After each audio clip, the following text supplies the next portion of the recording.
وكفى والصلاة والسلام على من لا نبي بعده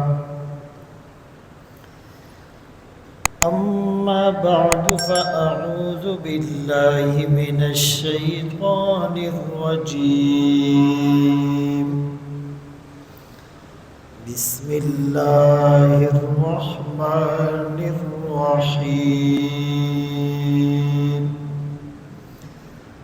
إنما جزاء الذين يحاربون الله ورسوله ويسعون في الأرض فسادا أن يقتلوا أو يصلبوا أو تقطع أيديهم وأرجلهم من خلاف أو ينفوا من الأرض. وقال النبي صلى الله عليه وسلم أنا رحمة مهداة بعثت برفع قوم وبخفض آخرين. صدق الله مولانا العظيم وصدق رسوله النبي الأمي الهاشمي المدني الكريم. ونحن على ذلك لمن الشاهدين والشاكرين والحمد لله رب العالمين.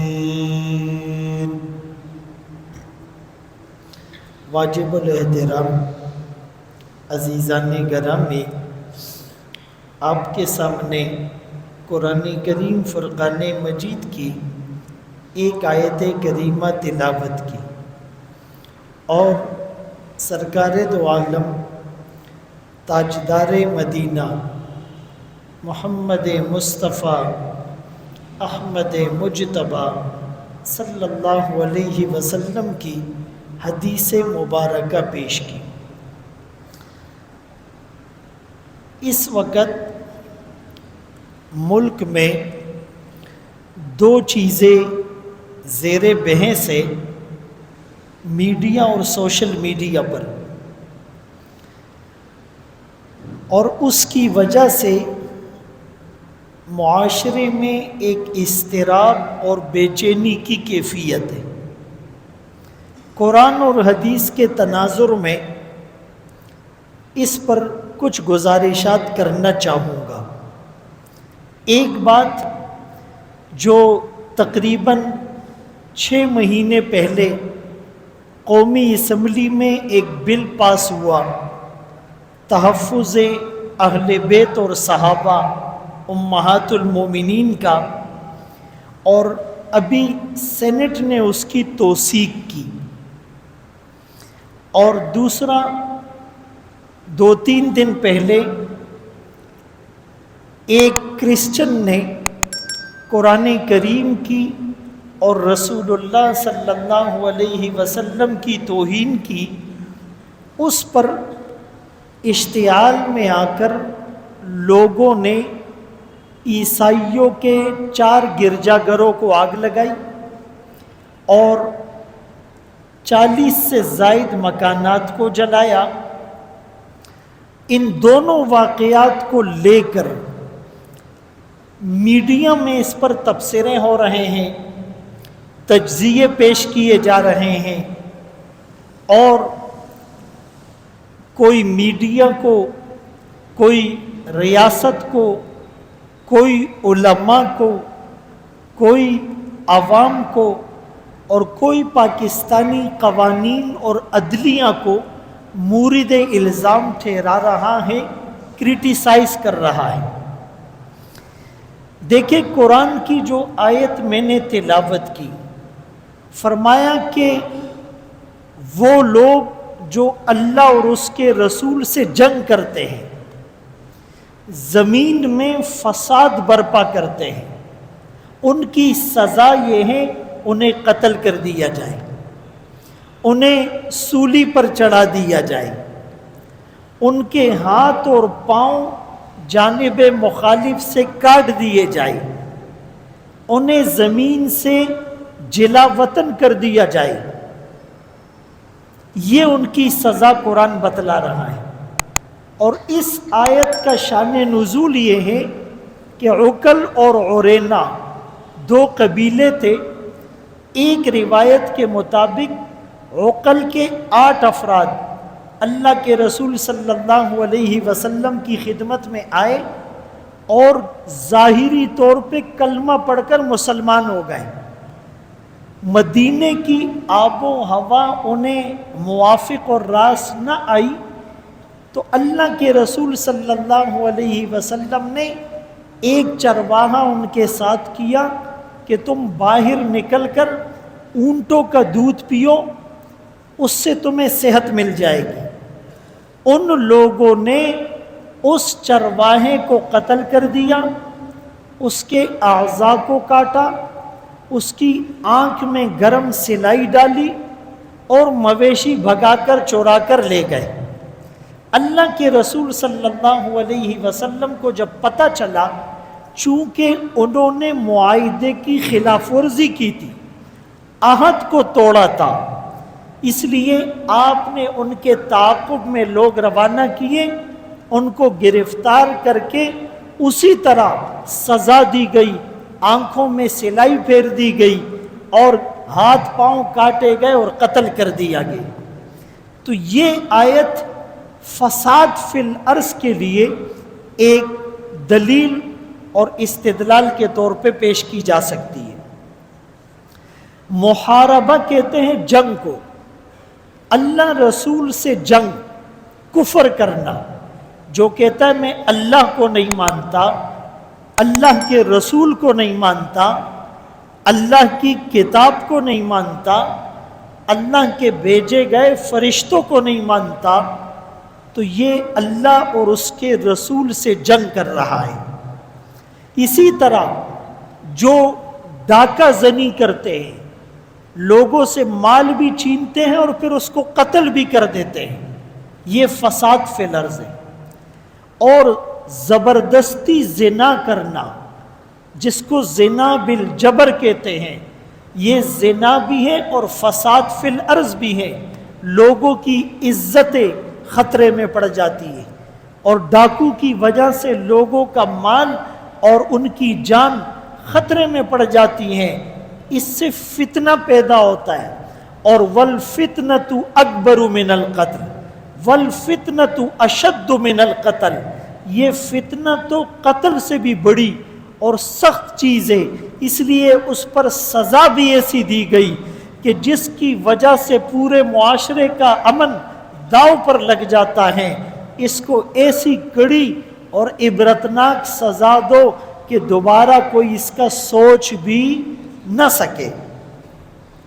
تو جیسے میں نے عرض کیا کہ یہ در حقیقت عہد کو توڑتے ہیں، اور فساد کے ایک معنی امام راغب اصفہانی رحمۃ اللہ علیہ نے مفردات میں لکھے ہیں، خروج الشیء عن الاعتدال قلیلا کان او کثیرا، کسی چیز کا اعتدال سے نکل جانا، اپنی لمٹ کو کراس کر لینا، اپنی باؤنڈریز سے تجاوز کر جانا، اپنے کرائیٹیریا سے آگے بڑھ جانا، فرمایا یہ فساد ہوتا ہے۔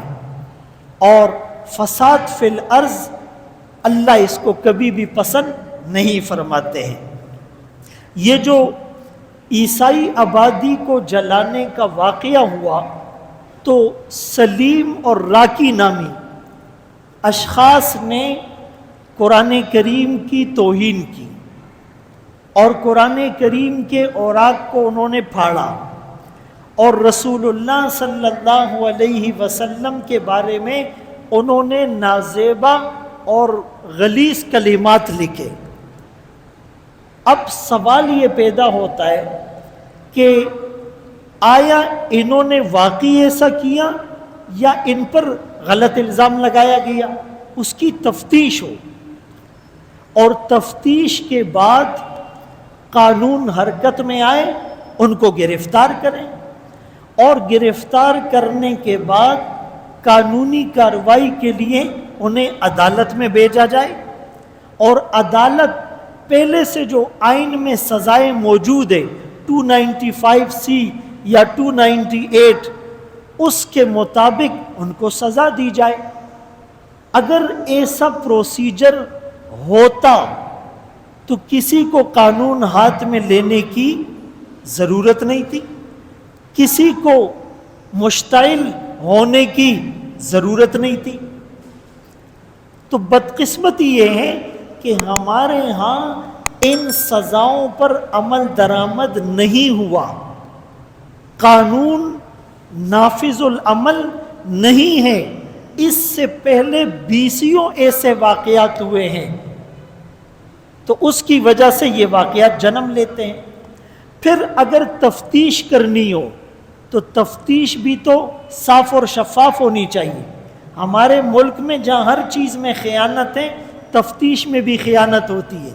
کوئی پیسے دے کر تفتیش کا رخ موڑ دیتا ہے، کوئی سورس لگا کر تفتیش کا رخ موڑ دیتا ہے، کوئی بائی فورس اوپر سے فون کروا کر تفتیش کا رخ موڑ دیتا ہے، کوئی اپنی سیاسی پارٹی کی وجہ سے، کوئی اپنی مسلکی وابستگی کی وجہ سے، کوئی اپنی لسانیت اور قومیت کی وجہ سے تفتیش صحیح نہیں کرتے۔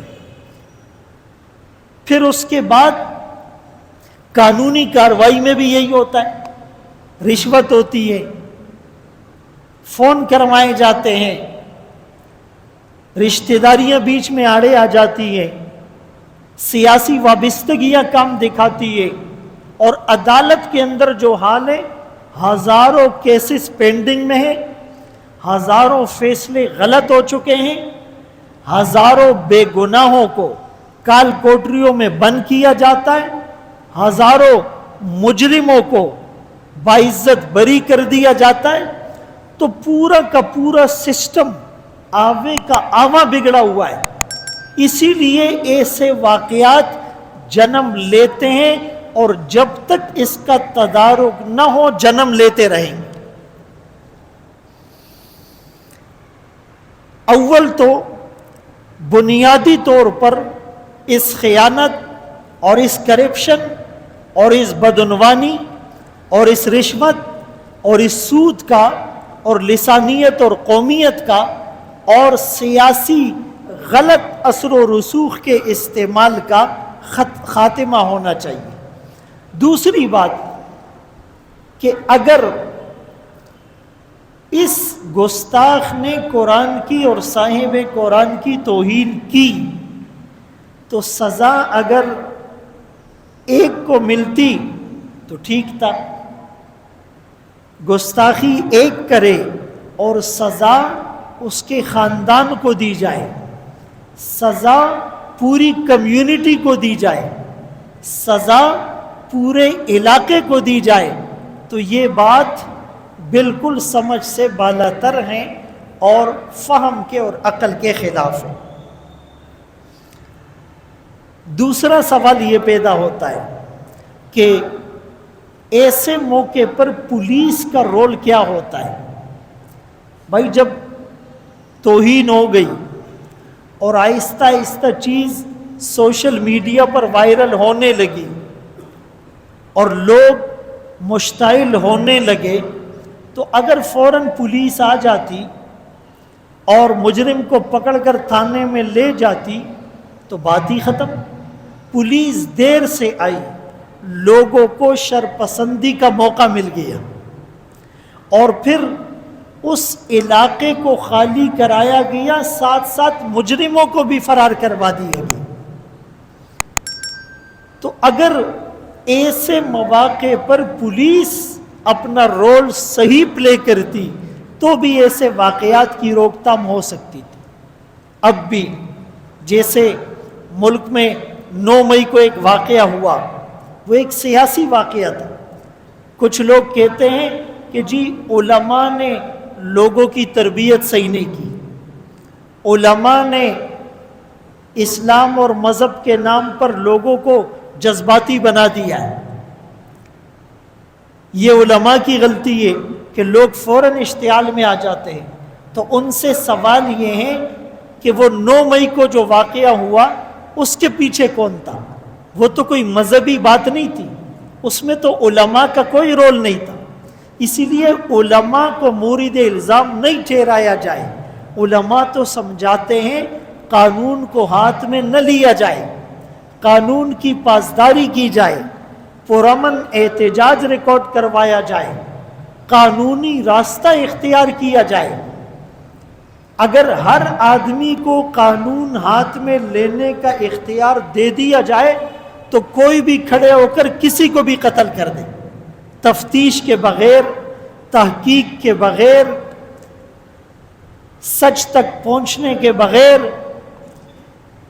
اسی لیے علماء نے کبھی بھی لوگوں کو اس بات پر ترغیب نہیں دی، کنونس نہیں کیا۔ تو جیسے 9 مئی کے واقعے کے بعد سی سی فوٹیج کے ذریعے سے، جیو فینسنگ کے ذریعے سے اور مختلف طریقوں سے ان ملزموں کو گرفتار کیا گیا، اب بھی ایسا کیا جائے کہ لوگوں کو اکسایا کس نے، اور چرچ کو اور مسیحی عبادت خانوں کو آگ کس نے لگائی، اور معاشرے کے اندر انتشار کس نے برپا کیا۔ ایسے واقعات میں عموماً ان کا مقصد اسلام کو بدنام کرنا ہوتا ہے۔ 3 ٹارگٹ ہے بڑے بڑے کافروں کے۔ ایک، ناموس رسالت کا قانون ختم کرنا۔ ناموس رسالت کا جو قانون ہے کہ جو آقا کی گستاخی کرے، یہ قانون تعزیرات ہند 1927 میں بنا تھا کہ جو نبی کی شان میں گستاخی کرے گا اس کو 2 سال قید ہوگی۔ اس وقت پاکستان نہیں بنا تھا، یہ انگریز کا قانون تھا جس کو تعزیرات ہند کہتے ہیں۔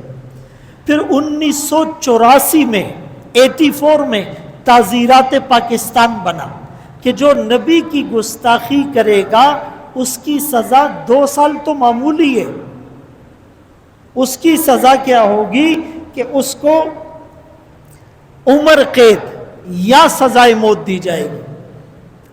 پھر 1990 میں 90 میں وفاقی شرعی عدالت نے فیصلہ دیا کہ جو نبی کی شان میں گستاخی کرے گا اس کو عمر قید بھی نہیں، صرف سزائے موت اس کا حل ہے۔ اور پھر 1992 92 میں قومی اسمبلی اور سینٹ نے اس کی توثیق کی، اتفاق رائے سے اس بل کو پاس کیا کہ جو بھی آقا کی شان میں گستاخی کرے گا تو پاکستانی آئین اور قانون کے مطابق اس کو سزائے موت دی جائے گی۔ کتنے لوگ گستاخیاں کر چکے ہیں؟ آسیہ ملعونہ تو ابھی تک ہمارے ذہنوں میں ہے۔ گستاخی کی سیشن عدالت میں، سپریم کورٹ میں، ہائی کورٹ میں ثابت ہو گیا اس نے گستاخی کی ہے، ایویڈنس مل گئے، وٹنس اور گواہ مل گئے، اعتراف اور اقرار کر لیا، لیکن اس کو پھانسی ہوئی۔ بیرونی ایما اور پریشر پر اس کو بری کرا کے باہر ملک بھجوا دیا گیا اور وہ پوری دنیا کے لیے ہیرو بن گئی۔ اس سے پہلے کیپٹن یونس مسیح اور اس طرح کی 20 مثالیں ہمارے سامنے موجود ہیں۔ عزیزان گرامی، ہم یہ بات بتلانا چاہتے ہیں کہ اگر پاکستانی آئین اور قانون کے مطابق بھی گستاخوں کو سزائیں دی جاتی تو ایسے واقعات بار بار جنم نہ لیتے۔ اب یہ جو ناموس رسالت کا قانون تھا جس کی میں نے ڈیٹیل بتائی، یہ کافروں کو ہضم نہیں ہو رہا، مغرب کو برداشت نہیں ہو رہا، اور وہ پہلے دن سے اس کے خلاف منفی پروپیگنڈا کر رہے ہیں۔ اس قانون کو ختم کرنے اور اس کی شقوں کو کمزور کرنے کی وہ پوری کوششیں کر رہے ہیں۔ تو ایسے واقعات کے پیچھے ان کا ہاتھ بھی ہو سکتا ہے کہ دیکھو جی پاکستان میں اقلیتیں محفوظ نہیں ہیں، دیکھو جی پاکستان میں مینورٹی کے ہیومن رائٹس نہیں ہیں، دیکھو جی پاکستانی عوام مذہبی جنون پسند ہے، دیکھو جی یہاں پر لا اینڈ رول ریگولیشن نظر نہیں آ رہے، دیکھو جی یہاں پر اگنورنس آف لا ہو رہا ہے، دیکھو جی یہاں پر جو مذہبی انتہا پسند ہے اور بنیاد پرست ہے، خدا نخواستہ وہ وائلنس اور وائلیشن کریٹ کر رہے ہیں۔ تو کبھی کبھی ایسے واقعات کے پیچھے ان لوگوں کی محنت ہوتی ہے، این جی اوز ہوتی ہے، ان کے فنڈڈ ادارے ہوتے ہیں، ان کے ایجنٹ ہوتے ہیں۔ تو پہلی جو ان کی سازش ہوتی ہے کہ ناموس رسالت کے قانون کو کسی طرح ختم کیا جائے، اسی لیے اس زاویے اور اس اینگل سے بھی اس کیس کو دیکھنے کی ضرورت ہے۔ دوسری بات، ان کو کیا چیز کھٹکتی ہے؟ ختم نبوت کا قانون۔ اسی لیے قادیانی اور ان کے اعلی کار جو سیاہ کار ہے وہ بھی ہر وقت کبھی پاسپورٹ میں، کبھی شناختی کارڈ میں، اور کبھی جو ہے وہ دوسرے فورمز پر وہ ختم نبوت کے قانون کو ختم کرنے کی کوشش کرتے ہیں، جو پاکستان کے آئین 7 ستمبر 1974 کو پوری قومی اسمبلی نے قادیانیوں کو کافر ڈکلیئر کیا تھا، تو اس کے خلاف بھی پروپیگنڈا کرنے کے لیے یہ لوگ ایسی شرارت کرتے ہیں۔ تیسرے نمبر پر تحفظ اہل بیت، امہات المومنین اور صحابہ اکرام، ان کی گستاخیوں کے لیے بھی جواز ڈھونڈا جاتا ہے۔ ابھی 6 مہینے پہلے جو بل پاس ہوا اور پھر ابھی سینٹ نے اس کی توثیق کی، اب اس پر لوگ سیخ پا ہو گئے ہیں کہ یہ ہمارے ساتھ ظلم ہے۔ آپ بتائیں، پہلے ایک قانون تھا کہ کسی عام فرد کی توہین پر سزا 5 سال ہو اور صحابی کی توہین پر سزا 3 سال ہو۔ یہ لوجک کے خلاف ہے یا نہیں؟ بھائی عام فرد، اس سے اوپر پھر پاکستان کے جو فاؤنڈر اور بانی ہے، پھر اس سے اوپر جو صحابہ ہیں، تو عام فرد کی توہین پر سزا 5 سال تھی اور صحابی کی توہین پر سزا 3 سال تھی۔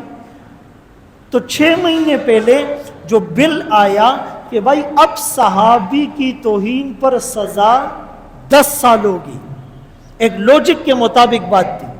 اور توہین کس کو کہتے ہیں؟ گالی دینے کو۔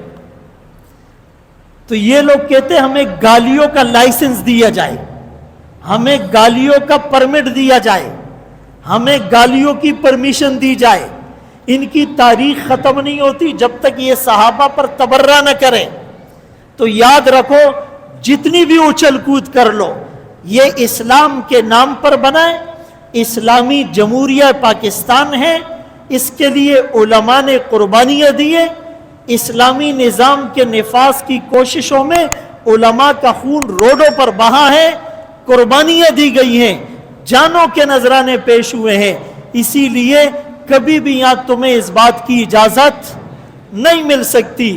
اس قانون کی مکمل ہم حمایت کرتے ہیں، اور خدا نخواستہ اگر اس کو رول بیک کرنے کی کوشش کی گئی تو پوری سنی عوام اس کے خلاف سراپا احتجاج اور صدائے احتجاج بلند کرے گی، اور سیسا پلائی ہوئی دیوار بنے گی، اور ان کو لگ پتا جائے گا کہ غلامان صحابہ جب میدان میں نکلتے ہیں تو پھر ان کا انداز کیا ہوتا ہے۔ اور چوتھی چیز جو ان کو کھٹکتی ہے مغرب کو، کہ پاکستان کی اسلامی شناخت ختم ہو جائے۔ یہ ملک جیسا بھی ہے، کرپشن بھی ہے، بدعنوانی بھی ہے، رشوت بھی ہے، سود بھی ہے، قتل و غارت گری بھی ہے، لیکن اس کے باوجود سن لو، دنیا کے 58 اسلامی ملکوں میں 8ویں ملک صرف پاکستان ہے۔ اس ملک کی قدر ہمیں اتنی نہیں جتنی عالم اسلام کے مسلمانوں کو ہے۔ ایک موقع پر بوسنیا پر جب حملہ ہوا تو اس وقت بوسنیا کے سفیر عزت بیگویج نے کہا تھا کہ اگر ہمارے پڑوس میں کوئی پاکستان ہوتا تو آج ہم پر کوئی حملہ کرنے کی جرت نہیں کر سکتا تھا۔ جب بھی پاکستان کے پڑوسی اسلامی ممالک پر برا وقت آیا ہے، الحمدللہ انہوں نے دروازے کھولے ہیں، انہوں نے پناہیں دی ہے، انہوں نے جان کے نذرانے پیش کیے، مالی تعاون انہوں نے کیا ہے۔ سب سے زیادہ مسجدیں پاکستان میں، سب سے زیادہ مدرسے پاکستان میں، سب سے بڑا تبلیغی نظام پاکستان میں، سب سے زیادہ خانقاہیں پاکستان میں، سب سے زیادہ درس نظامی کا مضبوط نظام پاکستان میں، سب سے زیادہ حافظ پاکستان میں ہے۔ آپ کھلے عام دین کی بات کر سکتے ہیں، دینی پروگرامات کر سکتے ہیں، لاکھوں کے اجتماعات کر سکتے ہیں۔ پوری دنیا میں چیریٹی میں، صدقہ اور خیرات میں پہلا نمبر کراچی کا ہے۔ یہ مسلمانوں کا جذبہ ہے۔ تو یہ چار ان کے ٹارگٹ ہیں: ناموس رسالت کے قانون کو چھیڑنا، ختم نبوت کے قانون کو چھیڑنا، تحفظ اہل بیت امہات المومنین صحابہ اکرام کے قانون کو چھیڑنا، اور پاکستان کی اسلامی شناخت کو ختم کرنا۔ اور کہتے یہ ایک سیکولر ریاست ہے، نہیں، اس کا نام جس کو پورا آتا ہو وہ کبھی یہ نہیں کہے گا اسلامی جمہوریہ پاکستان۔ ہاں، خامیوں کا ہم اعتراف کرتے ہیں اور اس کے لیے آواز اٹھاتے رہیں گے۔ تو میرے محترم دوستوں، بھائیوں، بزرگوں، اس وقت ایسے واقعات جنم نہ لے، اس کی ایک صورت تو یہ ہے کہ ہمارے پاس دینی علم کی کمی ہے۔ لوگ کہتے تو ہیں ہمیں سب کچھ پتہ ہے، لیکن نہیں پتہ ہوتا ہے۔ 40 سال سے مسجد میں آنے والے مسلمان کو ایک قادیانی 2 دن چائے پلاتا ہے اور وہ قادیانی بن جاتا ہے۔ 40 سال نماز پڑھنے والا مسلمان 2 دن اس کو کوئی لبرل کسی ہوٹل میں لے جاتا ہے اور یہ ایتھیسٹ بن جاتا ہے۔ وجہ کیا ہے؟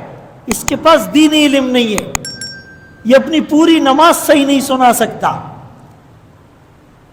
اس کو ارکان خمسہ کا پتہ نہیں، اس کو قرآن ترجمے کے ساتھ نہیں آتا، اس کو نبی کی احادیث کا نہیں پتہ۔ جمعے میں ہفتے میں 1 دن جب موقع ہوتا ہے، یہ مسجد تب آتا ہے کہ جب عربی خطبہ شروع ہو۔ قرآن کے درس میں بیٹھنے کے لیے ہمارے پاس ٹائم نہیں، کسی عالم سے پورا ترجمہ پڑھنے اور حدیثیں سیکھنے کے لیے اور مسائل پوچھنے کے لیے ہمارے پاس وقت نہیں۔ تو جب تک دینی علم نہیں آئے گا، آپ کو دین کے نام پر لوگ مس گائیڈ کریں گے، پرووک کریں گے، گمراہ کر دیں گے، اسلام کے نام پر، دین کے نام پر آپ بے دینی پھیلا رہے ہوں۔ اور دوسری بات، عوام میں شعور کی کمی ہے۔ میڈیا بھی اس اعتبار سے اپنا رول پلے کر سکتا ہے کہ فضول ڈرامے، فلموں، گانے، میوزیکل کنسرٹ کے بجائے دینی پروگرامات ہوں، اخلاقیات کو بتایا جائے، معاشرتی پہلوؤں کو اجاگر کیا جائے، مستند اور جید علماء کو اسکرین پر لا کر موقع دیا جائے۔ اپنی ریٹنگ اور رینکنگ بڑھانے کے لیے، اپنے ٹی آر پی کے چکر میں نام نہاد اسکالرز کو جو قرآن غلط پڑھتے ہیں، جو یہودیت کے ایجنڈے پر ہے، جو قادیانیت کو پروموٹ کرتے ہیں، ان کو تم نے اپنے اسکرین کی زینت بنایا ہوا ہے۔ یہ تمہارا قصور نہیں ہے، بدنام علماء کو کرتے ہو۔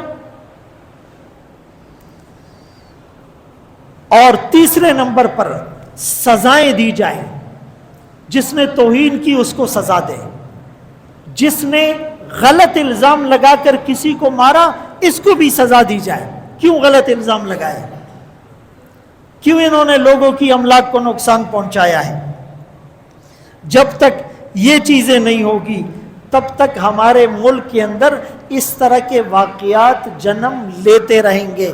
عزیزان گرامی، یہ فتنے کا دور ہے، اور اللہ کے رسول صلی اللہ علیہ وسلم نے اس زمانے میں فرمایا تھا کہ فتنے ایسے پے در پہ آئیں گے جیسے تسبیح کا دھاگا ٹوٹ جائے، پے در پہ دانے گرتے ہیں، سنبھلنے کا موقع نہیں ملے گا۔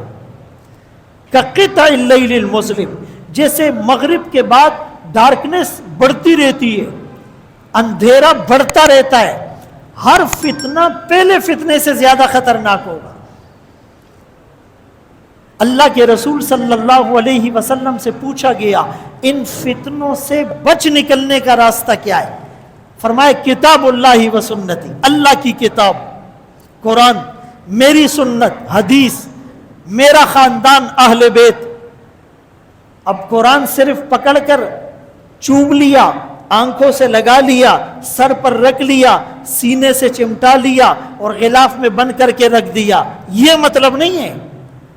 قرآن کو پکڑنے کا مطلب قرآن کا ترجمہ آتا ہو، قرآن کی تفسیر آتی ہو، قرآنی احکامات پر عمل ہو، قرآن جن چیزوں کا حکم دیتا ہے وہ کرو، جس سے روکتا ہے رک جاؤ، قرآن کے مطابق فیصلے کرو، کھانا پینا قرآن کے مطابق، سونا جاگنا قرآن کے مطابق، شادی بیاہ قرآن کے مطابق، کاروبار قرآن کے مطابق، معاملات قرآن کے مطابق، یہ مطلب ہے۔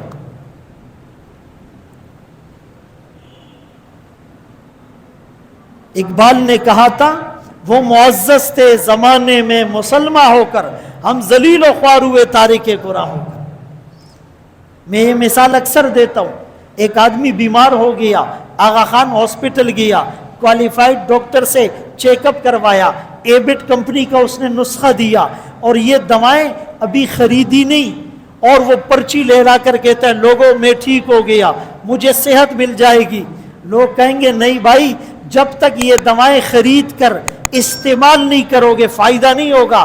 ہم بھی قرآن کو ہوا میں لہراتے، توحید کی امانت سینوں میں ہے ہمارے، آسان نہیں مٹانا نام و نشاں ہمارا۔ قرآن میں ہے کیا؟ قرآن کہتا کیا ہے؟ قرآن کا تقاضا کیا ہے؟ اسی لیے کسی نے کہا کہ قرآن کو اپنی زندگی میں لاؤ، قرآن تمہاری زندگی بنا دے گا۔ صحابہ نے قرآن کو امام بنایا، قرآن نے صحابہ کو زمانے کا امام بنا دیا۔ خود نہ تھے جو راہ پر اوروں کے ہادی بن گئے، کیا نظر تھی جس نے مردوں کو مسیحا کر دیا۔ قرآن کریم کے ساتھ تعلق اختیار کرنے میں نجات ہے، فتنوں سے بچاؤ ہے، اور قرآن سے تعلق جوڑنے کے لیے علماء کے پاس آنا پڑے گا، علماء کی صحبت اختیار کرنی پڑے گی۔ یہ علماء سے جڑ گیا محفوظ ہو گیا، باطل کو پتہ ہے، اسی لیے تو عوام کو علماء کے قریب نہیں آنے دیتا۔ وہ کہتے ہیں جنازہ اس سے پڑھا لو، نکاح اس سے پڑھا لو، طلاق اور میراث کا مسئلہ اس سے پوچھ لو، دعا اس سے کرا لو، نماز اس کے پیچھے پڑھ لو، لیکن باقی معاملات میں مولوی کی نہیں ماننی۔ یہ ان کا ایجنڈا ہے۔ اللہ تعالیٰ ہم سب کو صراط مستقیم پر چلنے اور قائم رہنے کی توفیق نصیب فرمائے۔ وآخر دعوانا الحمدللہ رب العالمین۔